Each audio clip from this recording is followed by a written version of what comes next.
Hello friends, मैं Ashish Gupta, reproductive and child health by Ashish Gupta में आपका स्वागत है। आज फिर हम एक नया टॉपिक लेके आए हैं। इस टॉपिक में हम ओलिगोहाइड्रोमेनोस यानी कि गर्भावस्था के दौरान गर्भ में जो फ्लूइड रहता है, जिसे एमनियोटिक फ्लूइड कहा जाता है, वो कम हो जाए तो क्या क्या कॉम्प्लिकेशंस हो सकते हैं, क्या क्या प्रॉब्लम्स मदर को और बच्चे को हो सकती है, वो सारी जानकारी आज के वीडियो में हम आपको बताएंगे। तो चलिए शुरू करते हैं आज का वीडियो। तो गर्भावस्था के दौरान जो एक फ्लूइड होता है जिसे एमनियोटिक फ्लूइड कहते हैं, यह फ्लूइड क्या है कि बच्चे के चारों तरफ एक प्रोटेक्टिव मेम्ब्रेन के रूप में रहता है, यानी कि बच्चे को प्रोटेक्शन देता है, बच्चे को बाहरी कोई चोट वगैरह लगने से बचाता है, बच्चे को इन्फेक्शन से बचाता है, बच्चे के रेस्पिरेटरी सिस्टम और डाइजेस्टिव सिस्टम होता है, उसके डेवलपमेंट का में एक इम्पोर्टेंट योगदान देता है।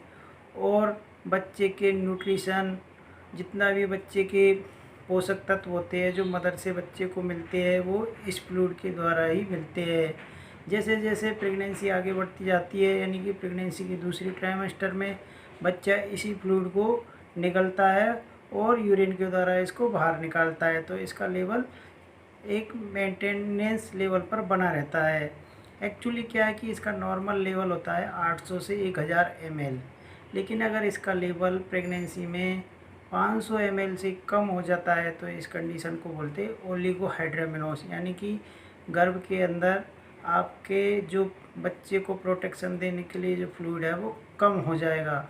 अगर ये कम हो जाता है तो बच्चे को काफ़ी कॉम्प्लिकेशंस हो सकते हैं, उसे काफ़ी कॉन्जेनाइटल डिफेक्ट्स हो सकते हैं, जैसे कि डिस्प्लेसिया हो जाएगा या क्लब फुट डेवलप हो जाएगा, मतलब बच्चा पूरी तरह से मूवमेंट नहीं कर पाता अगर ये फ्लूइड कम हो जाता है, ये पानी कम हो जाता है। तो अगर पर्याप्त मात्रा में एमनियोटिक फ्लूइड नहीं है तो बच्चे को प्रॉपर न्यूट्रिशन नहीं मिल पाता और बच्चे की गर्भ में ही मृत्यु भी हो सकती है।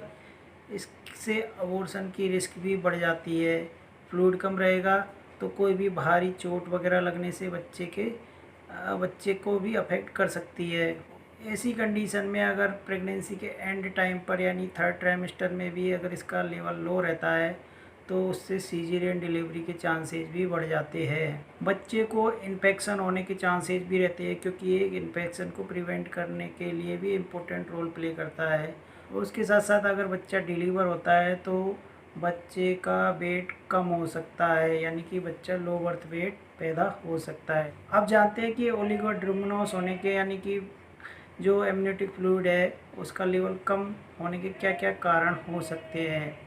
जैसे कि अगर ट्विन प्रेगनेंसी है तो दो दो गर्भ में, एक गर्भ के अंदर दो दो एम्ब्रियो है, भ्रूण है, तो उनको ज़्यादा न्यूट्रिशन चाहिए होता है, ज़्यादा स्पेस चाहिए होता है, तो क्या है कि फ्लूइड कम हो सकता है। कुछ दवाई है उनकी वजह से भी फ्लूइड का लेवल, एमनियोटिक फ्लूइड का लेवल कम हो सकता है, जैसे कि एंटी इन्फ्लामेटरी ड्रग्स वगैरह लेते हैं या किसी को हाई ब्लड प्रेशर की दवा चल रही है, तो जितनी भी दवाएं हो सके आपको बिना डॉक्टर की सलाह नहीं लेनी है। डॉक्टर से सलाह लेके ही, मशवरा लेकर ही आपको ये दवाई लेनी है। गर्मियों के दिनों में भी डिहाइड्रेशन की वजह से भी ओलिगोहाइड्रोमेनोस यानी कि गर्भ में इम्यूनिटी फ्लूइड का लेवल कम हो सकता है, क्योंकि डिहाइड्रेशन की वजह से मदर का फ्लूइड इंटेक कम होता है, तो ऑटोमेटिक अंदर भी उसका फ्लूइड का लेवल कम होने लग जाता है।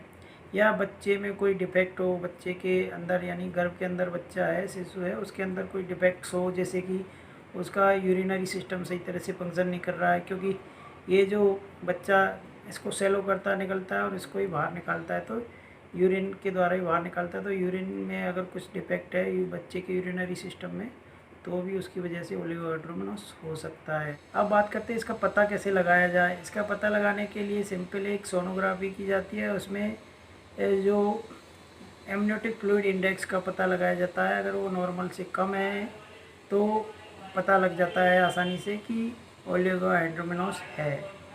अब बात करते हैं कि क्या क्या सावधानियां हमें रखनी है जिससे कि इसको ओलिगोहाइड्रोमेनोस को रोका जा सके। इसको रोकने के लिए सबसे ज़रूरी है कि आप खूब मात्रा में पानी पिए, जिससे कि डिहाइड्रेशन की वजह से ओलिगोहाइड्रोमेनोस नहीं हो।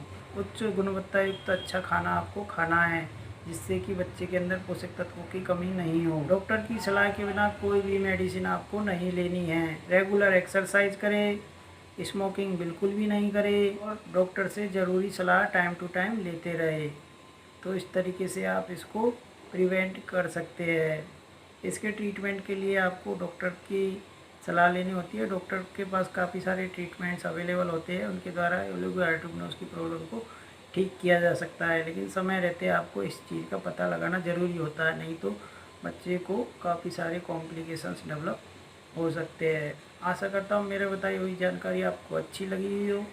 अगर मेरी बताई हुई जानकारी आपको अच्छी लगी हो तो मेरे वीडियो को लाइक कीजिए, शेयर कीजिए और मेरे चैनल को ज़रूर सब्सक्राइब करें, क्योंकि आगे मैं काफ़ी सारी इन्फॉर्मेशन इस चैनल के माध्यम से आपको प्रोवाइड कराता रहूँगा। तब तक के लिए धन्यवाद।